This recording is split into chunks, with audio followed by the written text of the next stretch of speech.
Imagine Africa, a continent teeming with life and history. Now, picture the Nile River, its waters snaking through the land. Along its banks, nestled between modern-day Egypt and Sudan, lies Nubia. This is a land where ancient kingdoms flourished, leaving behind a legacy as enduring as the desert sands. When we talk about Nubia, we're talking about more than just a place. We're talking about a civilization as old and as rich as any in the world. Nubia wasn't some forgotten backwater. It was a vibrant hub of trade and culture. Its people, skilled artisans and fierce warriors, built grand cities and monuments. They left their mark on the ancient world.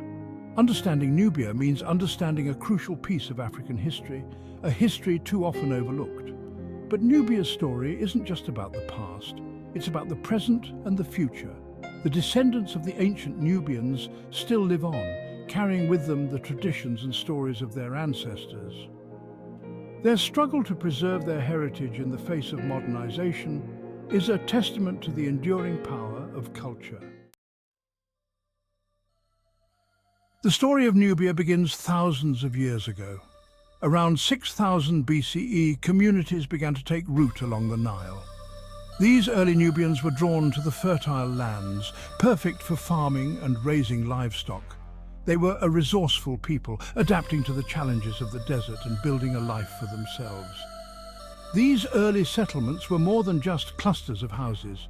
They were the building blocks of a civilization. Over time, these communities grew, developing their own unique customs and traditions.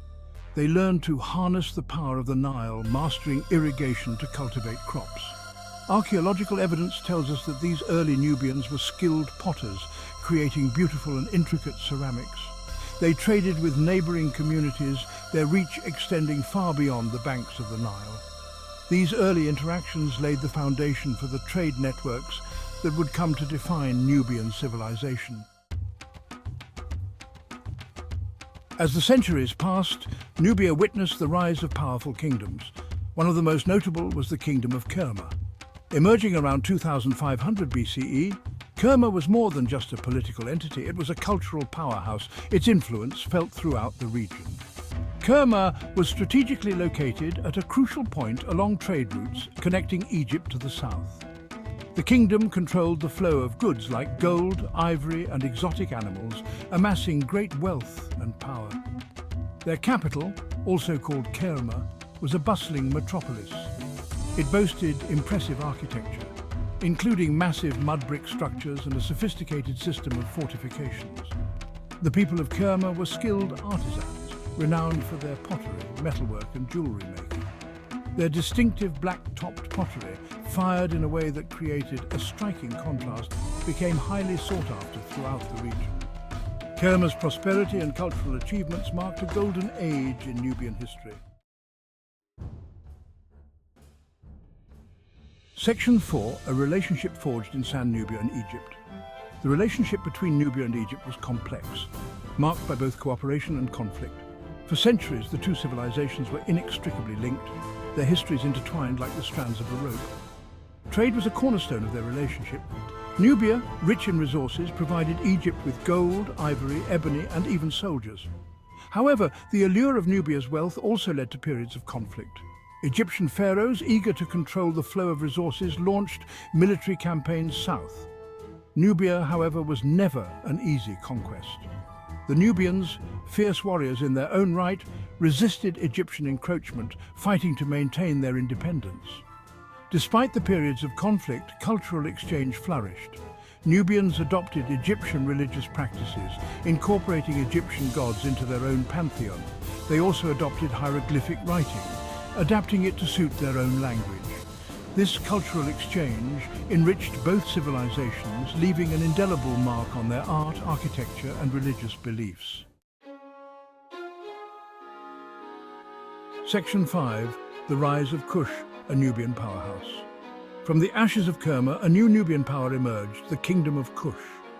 Centered around the city of Napata, Kush rose to prominence after the decline of Egyptian dominance. The Kushites, drawing upon their Nubian heritage and adopting elements of Egyptian culture, established a powerful kingdom that would last for centuries. Napata, strategically located near a sacred mountain, became the religious and political heart of Kush. The Kushites worshipped Amun, a god also revered by the Egyptians, and their kings were crowned in elaborate ceremonies. They expanded their territory, conquering much of Egypt and establishing the 25th dynasty. Later, the Kushites moved their capital south to Meroe. This strategic decision placed them closer to important iron deposits, fueling the growth of a powerful iron industry. Meroe, with its bustling markets and impressive architecture, became a testament to Kushite ingenuity and a center of cultural innovation. Section 6. Black Pharaohs, the 25th dynasty. Imagine the power and prestige of the Egyptian pharaohs. Now imagine those pharaohs being Nubian. That's exactly what happened during the 25th dynasty, a period when Kushite kings ruled over both Nubia and Egypt. This wasn't just a political takeover, it was a cultural fusion, a testament to the enduring legacy of Nubian civilization. The Kushite pharaohs, like Paya and Taharqa, were not content with simply ruling Egypt. They embraced Egyptian traditions, adopting the titles, customs, and even the pyramid-building practices of their predecessors. They revitalized Egyptian art and architecture, ushering in a period of cultural renaissance. Their reign marked a period of prosperity and stability for both Nubia and Egypt. The Kushites, deeply respectful of Egyptian culture, revitalized ancient religious practices and restored temples that had fallen into disrepair.